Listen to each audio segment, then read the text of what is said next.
տարբեր ֆորմատներում հանդիպումներ են տեղ ունենում, իրանք առաջ են մղում հետևյալ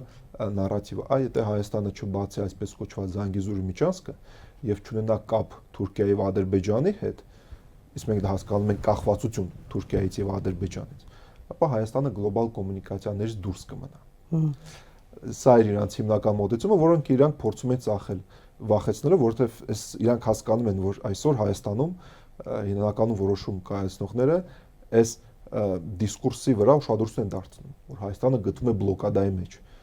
Նախ եւ առաջ մենք ֆուլ բլոկադայի մեջ ենք, կիսաբլոկադայի մեջ ենք, երկրորդը լինելով կիսաբլոկադայի մեջ, չունենալով ելք դեպի ծով, միշտ գտնվելով ճնշման ներքո, մեր տնտեսությունը ավելի հաջող էր որոշ ոլորտներում, քան ադրբեջանականը։ Առանց նավթ ու գազի, սա երրորդ հիմնական բաղադրիչներից մեկն է։ Նրանք փորձում են ցույց տալ, որ եթե դուք ուզում եք դառնալ գլոբալ օրակարգի մաս, դուք պիտի միանաք մեզ։ Սրա մասին էր հենց իրանց մոտեցումը։ Բայց միանալ մեզ դա ինչ է նշանակում։ Տեսեք, Ադրբեջանը եւ Թուրքիայի տեսանկյունից լավ հայը նա է, որ փաստացի դառնում է թուրք կամ ադրբեջանցի։ Ուրիշ ձևաչափով իրանց հայերը հետաքրքիր չեն ընդհանրապես այս տարածաշրջանում։ Եվ այդ վերադառնալով ձեր ամենաառաջի հարցին,